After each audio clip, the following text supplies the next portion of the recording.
The Moxie is I want you to think about what knocked you down, but then what did you do to get back up and change it for the better? You gotta take some pause. You do two things: pause for stillness, but also celebrate your wins. Whatever your wins are, take the time to celebrate your wins. Because here's the thing: what the wins do, the wins give you momentum.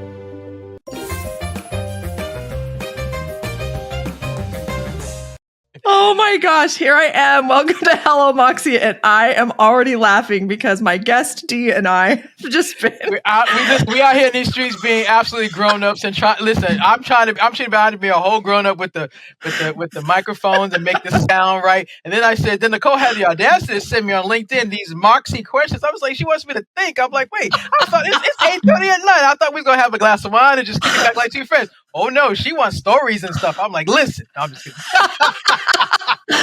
I think. Oh my gosh! We can just laugh and hoot it up, and we'll be fine, right? We'll throw the questions away. No, listen.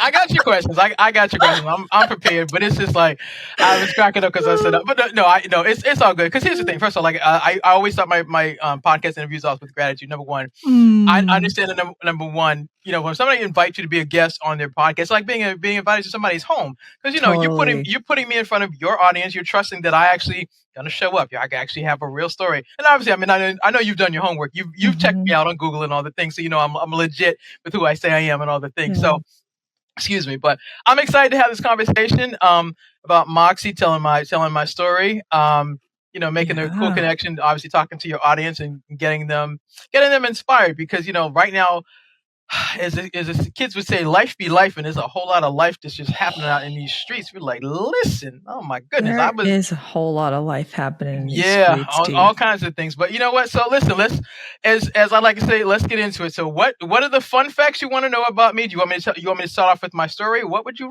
like for me to do? Yeah. Oh my gosh, there's so much we can dive into, Dee.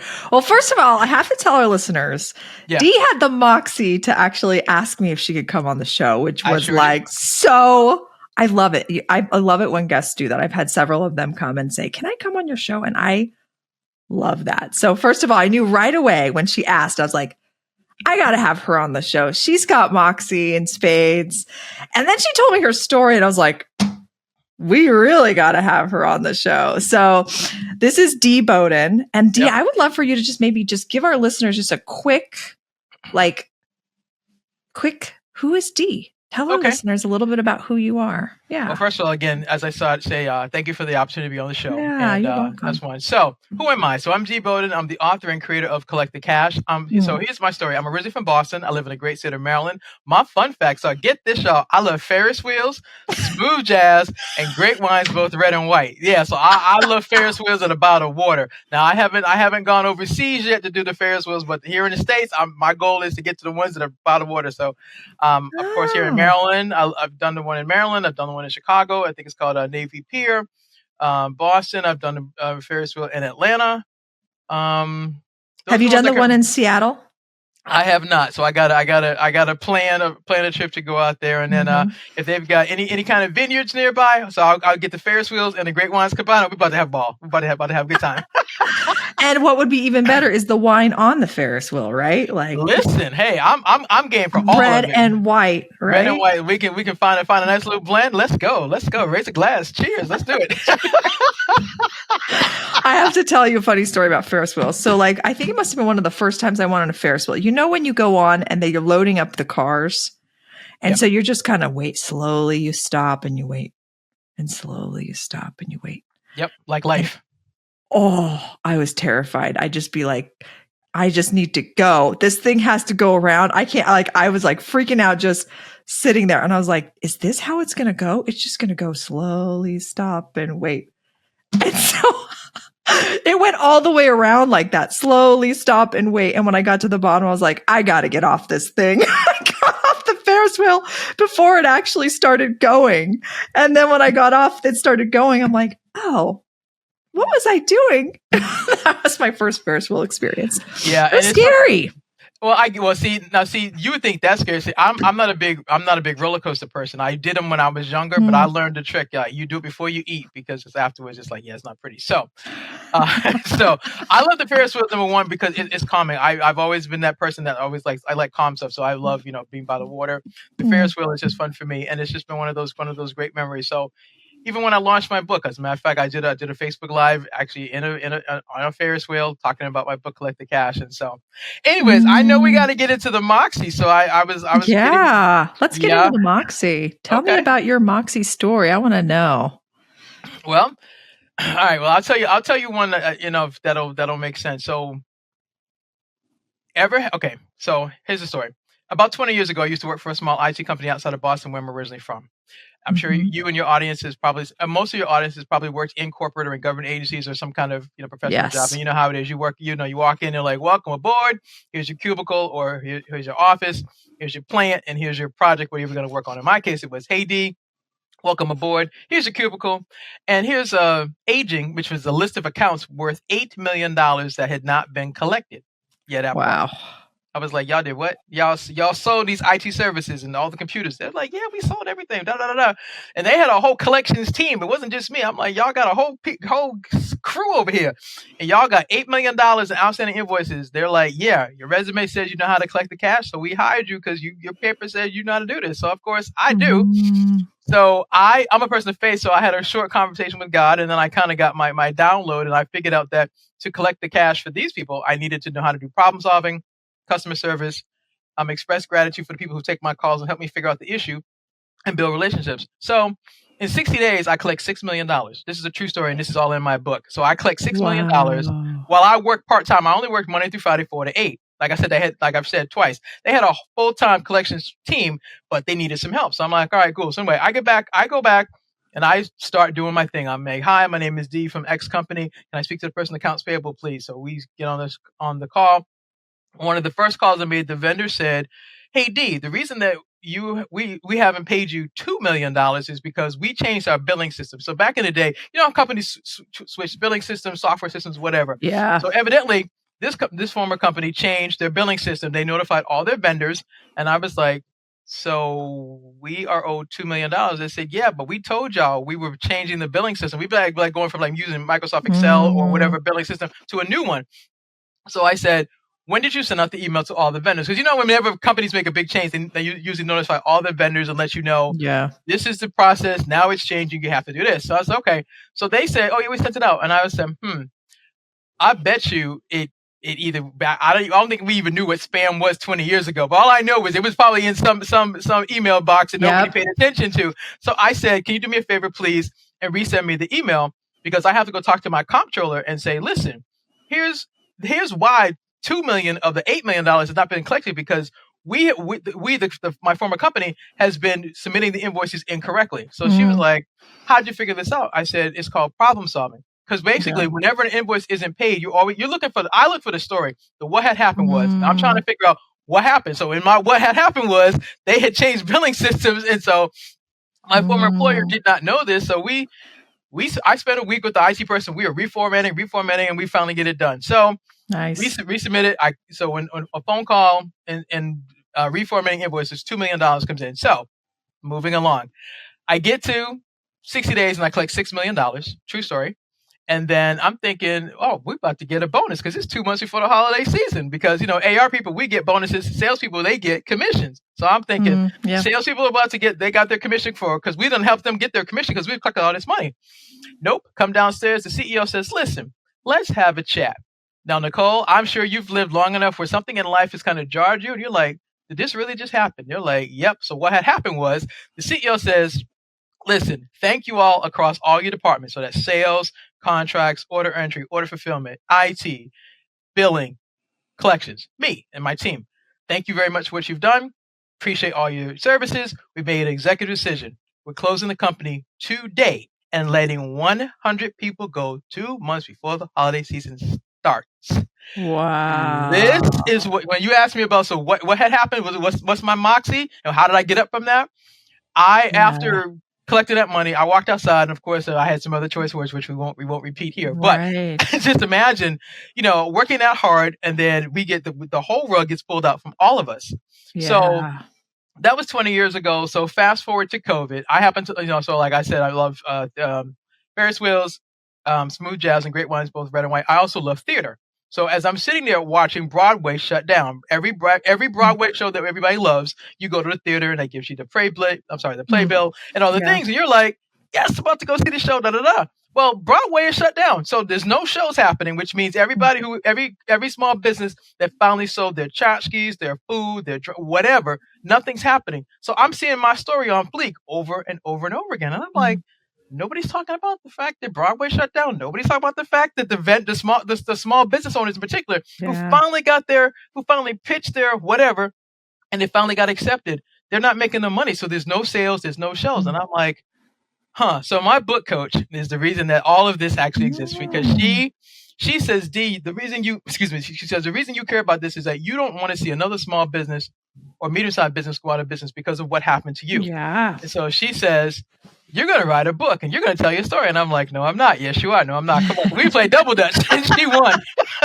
She won, which is why there is a whole Collect the Cash book, and there's tips, and now there's a podcast and all the things. But Thank goodness, right? True. Oh, for sure. I mean, I'm forever grateful that she saw that what I do for a living in terms of recovering money, that she's like, no, Dee, you have a system, and I need you to teach us your system.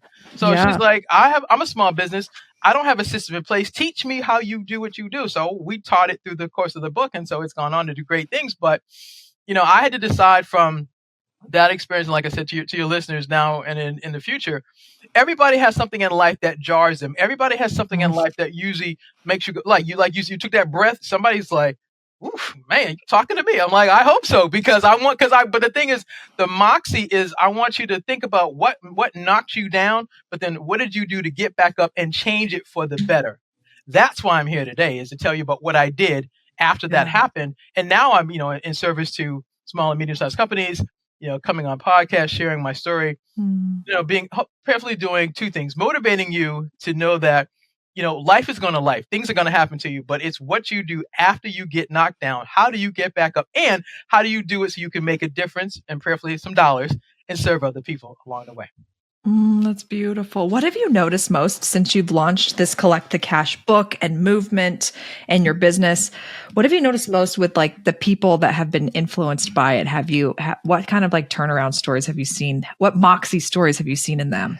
Okay, I have a very recent one. So one of my friends is a professor, and so she actually had a contract with the school, and there was some challenge with getting paid, and she was like, "Hey, Dee, I used to do that Collect the Cash stuff." I said, "Sure, what's the matter?" So she tells me the story, and I said, "Okay." So I told her, I said, "We got to answer the question of what had happened was." I said, "I'm sure they're a great client of yours, and I'm sure they're always doing what they're supposed to do, but there was probably a disconnect." So we basically sat down literally in 30 minutes, and I helped her just, look at how I gave her the questions to ask and helped her see there's a story. What had happened was, and I told her that we're going to go from what had happened was to how do we win. I said, when you win, when they tell you the check is cut and it'll be in your bank account on X date. And she literally did a great post on LinkedIn, and she calls it story time, and she talks about how I walked her through the 4 things. And one thing that you asked me about, what was the turnaround, was that she, like a lot of people, don't feel confident to go back and ask your client for money, because you think about it, it's awkward. I've been there. That's exactly right. And so one of the things was, I told her and shared with her, they hired you to come in and do this training. You're brilliant at what you do, so they do this. But you also have to be, I say it this way, as confident as you would have asked for the sale, you have to be just as confident to ask for the money. I'll say it again. As confident as you would have asked for the sale, you have to be just as confident to ask for the money, because they go together. Nobody pitches their service, their products, their whatever. And especially after you get the contract, you're like, okay, I'm going to do the work. I'm going to bill you, and I expect to get paid. I don't want to have to come back and ask you, how come you haven't paid me? But if you don't, the Moxie in the story was basically helping her and helping others to know that you deserve to get paid for what you did. Number one. Number two, it's a confidence thing. And I get it because when people hear collections, most people cringe because they think of, either the IRS, the medical bill, somebody being off the freaking hook, bugging you.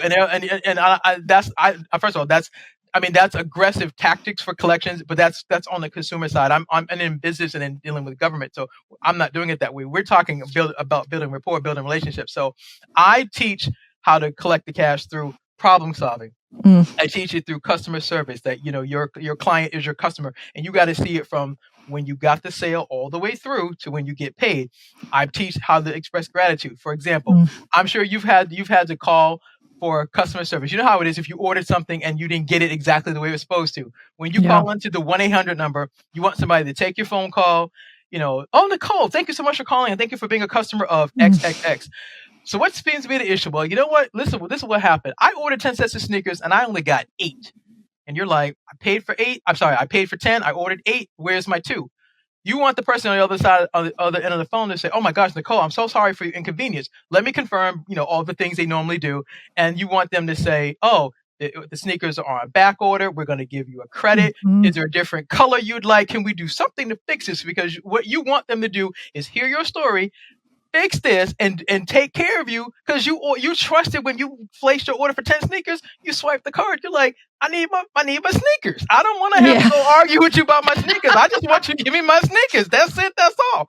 But the lesson in that is that customer service is that thing. All of us have had great customer service. We've all had horrible customer service. And when you get on the phone or you're on Zoom or Teams or whatever, you want somebody to hear your story, because you're upset because the order that when they say order place or confirmation, blah blah blah, you're expecting that when you hit the little buttons or did 144 characters, it's going to go through exactly like the screen says, da da da da. And so when you get the box, you're like, there's only 8 sneakers in here. I ordered 10.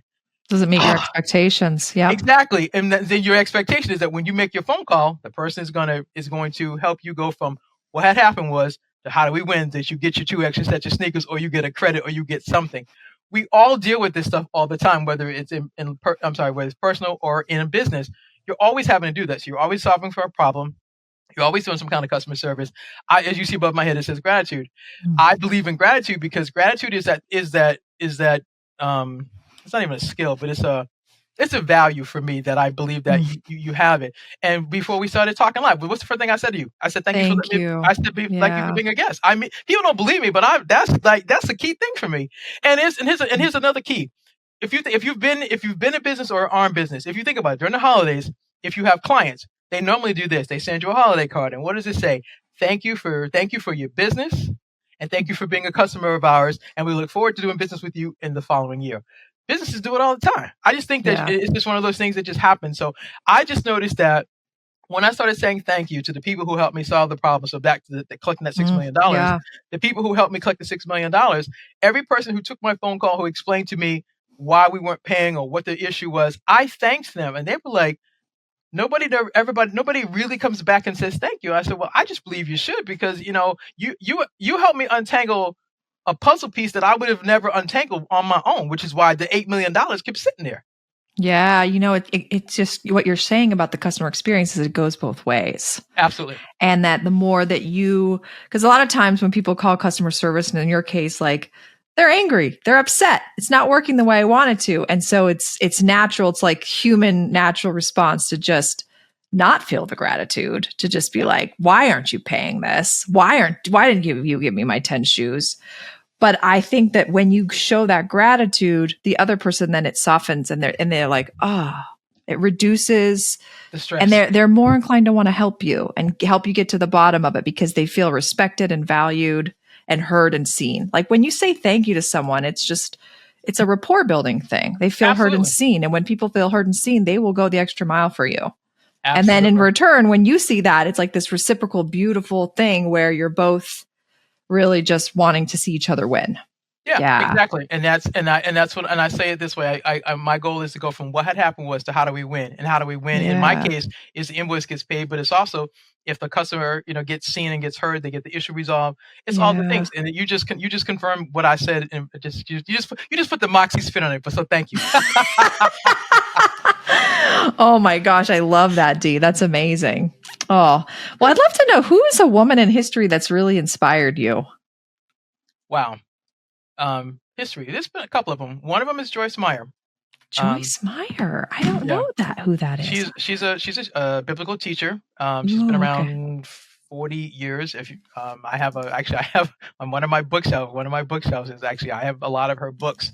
One of the reasons I admired her is number one, she has had her life challenges like most of us, but what she did was she turned to her faith, and then she grew her ministry. She wrote books. She's a teacher, and she's not that. People hear spiritual teachers or biblical teachers. They're like, oh my gosh, they're condemning you and all this. No, she's very. I like her because number one, she's a great storyteller. That's the thing. She teaches through stories, and then she gives you practical things that you can do to grow in your faith and grow in your relationship with God if you so choose to. She's one. Another person that's a great example for me is Oprah Winfrey. I have three. I have Oprah Winfrey, and then I also have Robin Roberts from Good Morning America. She's incredible. Each of them have overcome amazing odds and have gone on to do great things, and they're world leaders, but they're also great storytellers. They're also servant leaders, and they also inspire you in whatever lane you're in to do your best to be the best version of yourself. And so those are my three. So it's Joyce Meyer, Oprah Winfrey, and Robin Roberts. Cool. And you know what ties them all together is the storytelling. That's Absolutely. What's interesting. What you specifically noticed, the kind of the thread between all three of them, is that they were great storytellers. Yeah. What do you think it is about being a great storyteller that is so inspiring for you and empowering? What is it about storytelling? Well, if you think about it, since the beginning of time, stories have been how we've captured a lot of things. You remember when you were a kid, if and this is generally speaking, your parents, whoever, would read you a bedtime story. Yeah. and a lot of times they would use the stories to teach you a principle, because sometimes depending upon when you grew up, sometimes you had parents that just were very strict and they just did that, and then finally as they evolved they realized, oh, I give you an example, give you a story, I get your attention. So stories have a way of connecting us, because here's the thing, at the heart of life, all of us want to feel a sense of connection. When I started off the conversation, I said, here are my fun facts. I named things that most people would be like, oh, no, okay, you may not like Ferris wheels, but you may have great memories of going to the amusement park and you remember being on the roller coaster. So you're like, oh man, okay, the Ferris wheel is too slow for me, but that roller coaster, that one that twists and turns, oh yeah, that's the one for me. I'm doing that one. And then you got great stories and great memories about what you and your friends and cousins and all y'all did at the park, because you're like, you remember that time we went on the whatever it is, the Batman, the Joker, whatever thing was called. You're like, oh my gosh, it was so fast, or it did So you've got stories and you've got memories, because stories connect us. Stories help us figure out, okay, if, for example, if you use your story to share, you've overcome something, and I'm not necessarily talking about trauma, but just something, whatever your thing is. When you share your story, most people go, oh my gosh, either that's a great story, because there's something about the story that connects to them, and they go, oh man, that's so cool, you did da da da da, or oh wow, like you went through that, and you're not bitter, you're not angry, you're not this, that, whatever. And the other thing about stories is that there's always a lesson. Yeah. I happen to be a person of faith, so of course, the Bible for me has great stories. I mean, Jesus to me was one of the best storytellers, and he just walked, him and his boys, they walked 2 by 2 and they told their stories. They told stories. Listen, he did parables. I know you do. But that's what he did. He told stories. They're called parables. What's a parable? It's a story, and it's a lesson in a story. And depending on which version of the Bible you get, if you use the Message one, I think is probably the most relatable one. People can go, oh, I get it. It's a story, and there's a lesson I'm trying to get. So, just using that. But the point is that stories, if you think about it, it's not the story. Why do we like theater? What do you think theater is? It's a story. It's a play. Somebody sat in their imagination and said, okay, I'm going to write this story. I'm going to write this play, and it's going to tell this story. It's going to have this plot. It's going to have these characters. It's going to convey, emotions and feelings and this, that, and the third. And when people leave the theater, I want them talking about what did they learn, or what did they experience, or what did they feel, what did they get from it? What is that? It's a story. It's the story. Even go ahead. Yeah, it's so true. You hit the nail on the head that it's like the stories are a way for us to connect with each other. Absolutely. Like if you were to just tell the lesson without the story, it's boring. It's boring. It's so boring. And the story helps you remember it. Yeah. But it also helps you relate to the person. And we're such social creatures as humans that we just crave that connection to be able to relate to other people. And we can hear a story where we can see ourselves in that same experience. It's just like, it's like this thread that just kind of connects us to them, and we feel stronger, more capable, resilient, all of those things, because we realize we're not alone, and that someone else has gone through this similar experience, and if they can do it, we can do it too. You know, even if you take it. Thank you. Even if you look at sports, like right now, I'm a huge sports fan. So right now, of course, my team, the Boston Celtics, are playing. It's all, So of course, I mean, the story of the Celtics. It's like it's the history of Boston. It's the history of the Celtics. It's all the things, and then every team that every new set of players, new team, they create their story. They know the history of the Celtics, and they've got the basic Celtic fabric, if you will, but then they create their own story on how they interact with their players, how they run the plays, how they do their things, and how they understand, okay, we are the Celtics, or we are whoever your team is. Every team that exists has a story. So for example, whenever they founded that team, they said, we are the whatever, and they had their colors, their logo, their mascot, their principles, their blah blah blah blah. And listen, if you want to see stories come to life, go to a sporting event. Watch the people watch the people go in there, because when they come in, they're like, oh my gosh, this is my team. Da, da, da, da. You see people come in with their colors. You see people paint themselves. They're out there in snow. Listen, when you talk about being dedicated to the story, listen. I mean, I love sports, but I'm not sitting outside in some snow. I'm not doing that part. That's me. That's my story. I'm faithful to my team, but I'm not sitting outside in the snow. I'm just not doing that. But hey, for the people that do that, that's their story. And guess what? They're the ones that will be able to tell you, I sat out there in the snow and I watched, such and such kick a field goal, do a touchdown, whatever. And they got stories. And what's the real story? It's not so much about sitting out in the snow. It's the fact that they persevered through the hard time. They persevered and they stayed there to watch this historic event take place. And that's another story. And the fellas love that stuff. They cheer about that stuff all day. So true.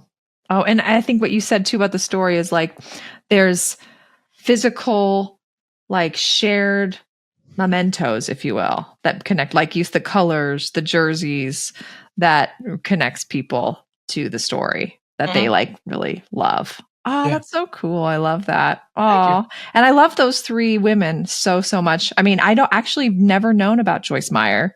So I had to go to my trusty ChatGPT while you were talking about her and see what I could learn about her. But it sounds like she had quite a traumatic childhood and was able to overcome those hardships. Absolutely. So, and I think that's so true for so many of us. It's our trials and our adversities that really can shape us, and we can choose how we respond to those things, like Oprah and Robin Roberts too. So, and you too. Absolutely. All of us. I think that's that. If you think about like Moxie, I think that's what Moxie or chutzpah or chutzpah, guts, all the things. I mean, that's what it is, because when you're going through whatever you're going through, as I said earlier, when life's, all of us have, something that we've had, but the people that we admire are the people that have had, things happen to them. They've, gone through it, and then they've eventually been able to create, something beautiful. I mean, that's what authors do. I'm sure you're an avid reader. I know I am. You can tell. So authors tell stories, and they weave the story. They weave the lessons. They weave humor. They leave you with something at the end of the book. I don't know if you've had those books where you're like, I can't. Like you get a book, whoever your favorite author is or was, when their new book comes out, I don't know about you, but you get home, you're like, okay, kids, listen, mommy's about to sit down and get into this book. I need y'all to go play, go do something outside. I'm gonna be me and this book. We about to bond right here. I need to know what happened to the character. I need to know. Listen, I need to know the next part of the story. You laughing because you know I'm right. I know you're so right. Yeah. But, it's so true. But that's the beauty of an author, is that if they can tell a really good story, you will shut down everything. You get on your couch with your comfies. You're like, listen, this, oh my gosh, you can't, this is it. And you're like, and somebody's calling, you're like, oh no, I didn't even hear it. What happened? Girl, I was reading this book. Oh my gosh, I was engulfed. Because if the story is really, really good, you're like, you tune everything out, because you are like right there with the author as they're telling you. And you're like, flip the page, like, girl, did you see what happened? Oh my gosh, wait. And you sometimes, if you've been like me, like one of my favorite authors, his name was Elin Harris. And so his book used to come out once a year. And I had to literally like not wanted to read the whole book in one night, because I knew I'd have to wait a whole year till the next one came out. So I would be like, okay, Dee, pace. You know how something's really good, you gotta pace yourself. I'm like, okay, Dee, pace yourself, because you're not getting another one until next year. Oh, but he was one of my favorite authors, because one, he told great stories. He used great humor. He wove all kinds of like lessons in between it, but it was just like just that. And so I think that's what a story does for you. It helps you to relate. Hopefully what it does, it gives you, some clues along life's journey that you go, yeah, I didn't see that way before. Or it changes your perspective of something that you're like, oh, I always thought about it this, da da da. And you read something, you're like, oh, I never thought about that. And it's like, okay, well, I'm gonna try this. And then you look up and you're like, your life changes. So that's I think it's so true. Like, especially when I think about when I was a big book nerd when I was a kid. And I say that with love. I'm proud of it. I own it. I would ride my bike to the library like almost every day, and I'd have my backpack full of books, and I'd go and I'd sit in the stacks, and I'd just sit there, and I loved the smell of the light. I'd walk in and I'd be like, oh, and I'd sit in the stacks, and I'd open the books, and I'd just sit there for hours and read. And then I'd I'd pack them all, I'd check them out, and I'd have my backpack full of new books. I loved reading. And I had my childhood, as like a lot of people, was not easy. And I found that the books were like teachers to me. So I learned so much as a child from reading, from the characters that I read about, that helped me become who I am, Absolutely. And I look back with such gratitude for those authors who told those stories, because, that changed those stories changed my life. They like helped me become who I am today, Nice. And I think that's so much, just such a gift. So like, for anyone listening, if you have a story in you, you got to share it, right? Yeah, you got to tell your story, because there's people out there that you don't even know that will be grateful, and their life will be changed because of your story. Absolutely. So that's why I love you telling your story today. Thank you. Appreciate it. Yes. Oh my gosh, Dee, this has been so much fun. Absolutely. Okay, so my last question for you, because I gave you all these questions.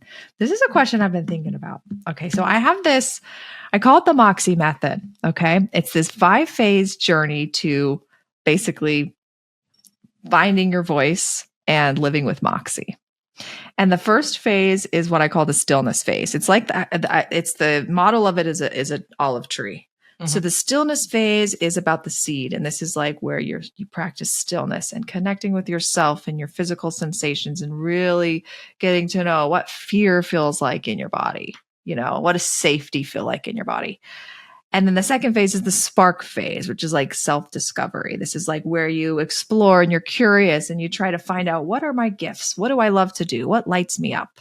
And in connection with others, have them mirror back to you, what they see as your gifts and strengths.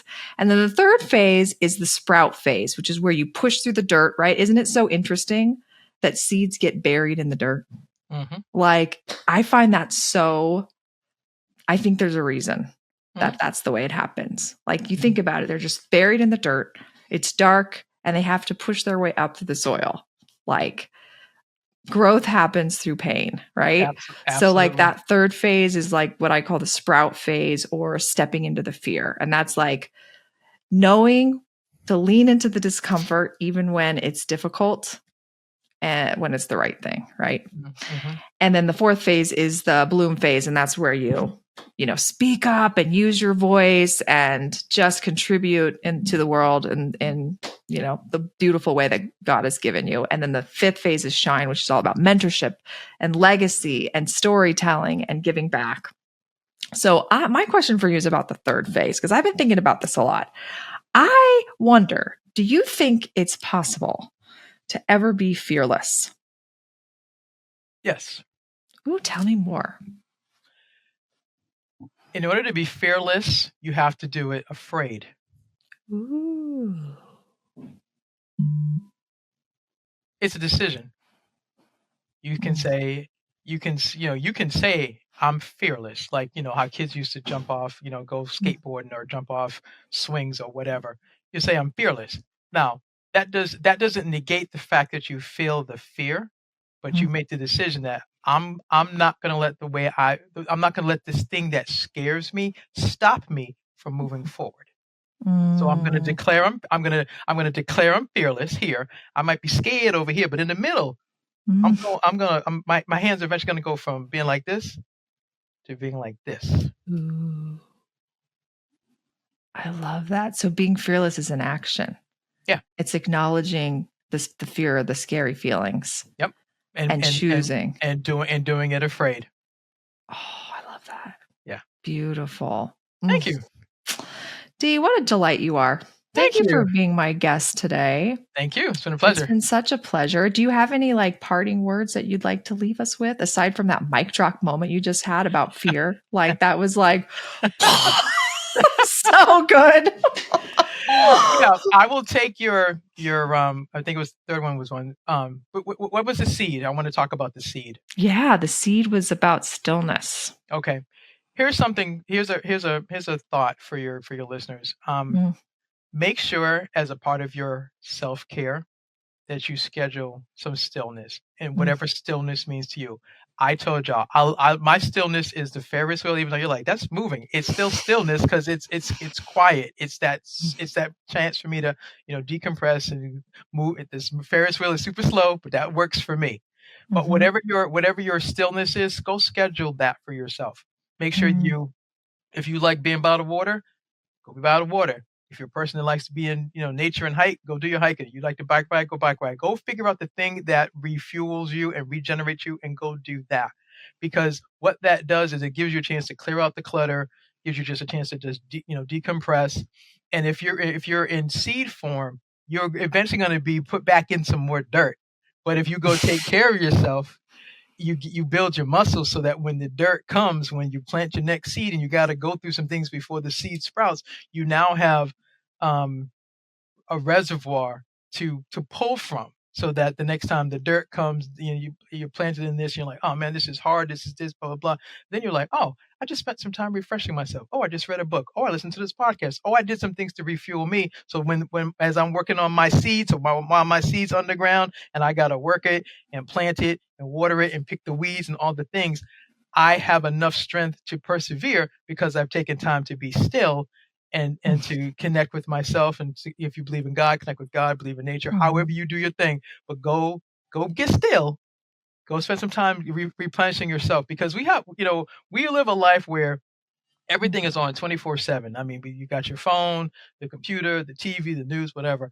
I don't know if we schedule stillness like we schedule everything else. And I think that in order to just prepare for the next chapter of life, however life is going to be, you gotta take some pause. You do two things: pause for stillness, but also celebrate your wins. Whatever your wins are, take the time to celebrate your wins. Because here's the thing: what the wins do, the wins give you momentum.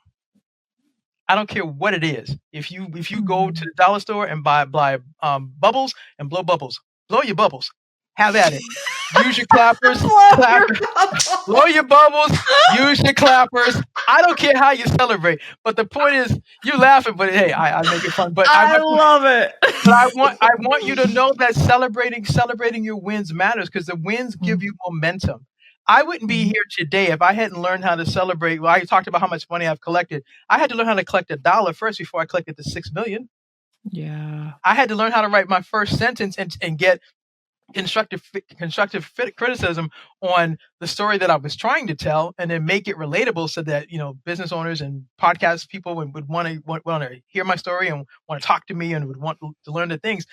But the thing is, if I hadn't done that work, I wouldn't be sitting here today, and I wouldn't have a story to tell. I wouldn't have lessons to share. I couldn't teach you about stillness and also celebrating your wins, and also being okay with things being in seed form, knowing that if you take care of it in the quiet time, it will eventually, what you talk about, sprouting and prospering, it'll do that. But it won't do that unless you plant it first, take care of it, and do the stillness. Yeah.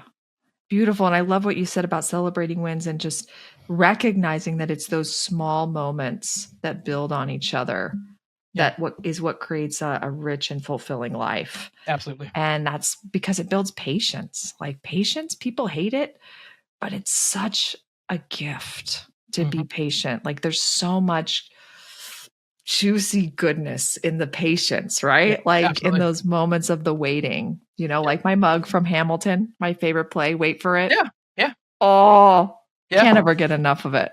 So good. So you definitely related to when I told the story about theater and about Broadway shutting down. Was that funny? You just saw Hamilton. I actually just saw Othello. Oh, how was it? It was amazing. That was on my short list when I was in New York. I wanted to see Denzel. Was it so good? It was phenomenal.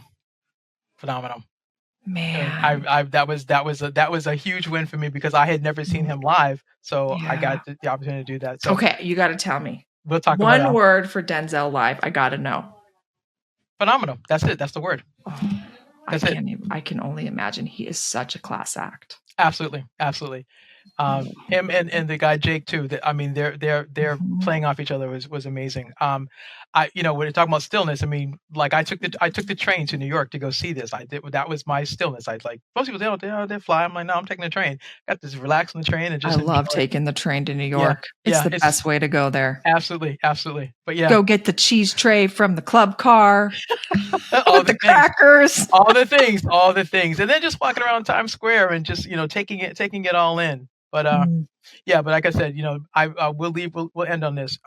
Make sure you celebrate the wins. Make sure you schedule your stillness and the things that refuel you. I love theater, so like I said in the beginning of the show, I said I love Ferris wheel, smooth jazz, and great wines, both red and white. So I love jazz. So I'm on my part of my self-care is going to jazz shows. That's what refuels me. I love wine tasting, so of course I'm doing wine tastings. But as soon as the weather gets warmer, I'm gonna be on a Ferris wheel somewhere. I'll post a picture on LinkedIn and Dee's on the Ferris wheel.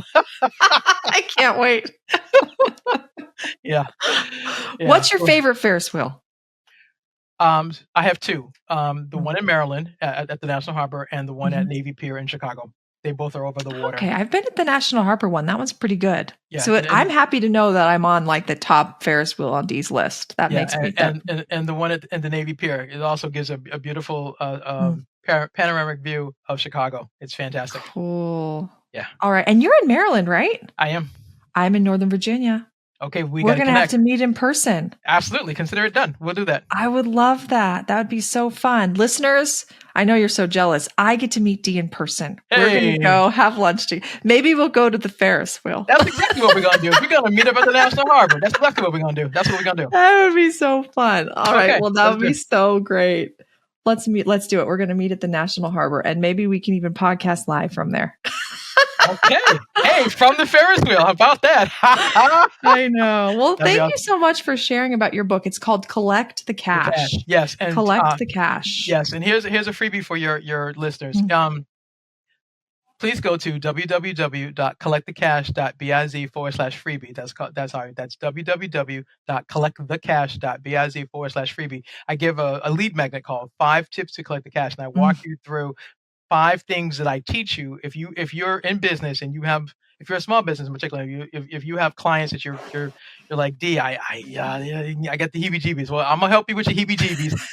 Go get my 5 tips and learn those. And even after you download the free gift and you're like, Dee, I still need help. Well, then on my website, book a call and we can talk about it. But get the tips and then start there. And if it's still like, call me. We'll talk. I'll help you. We'll figure it out. We'll figure it out together. So that's what we do. We'll figure it out together. Beautiful. Absolutely. Yep. Well, thank you again so much for being my guest. You're welcome. And Until next time, say hello, Moxie. That's a wrap for today's episode of Hello Moxie. I hope you felt that unbreakable thread connecting you to the women of the past, to the trailblazing pioneers of today. Their stories of audacity, resilience, and courage are a powerful reminder of what's possible for you when you choose to live with Moxie.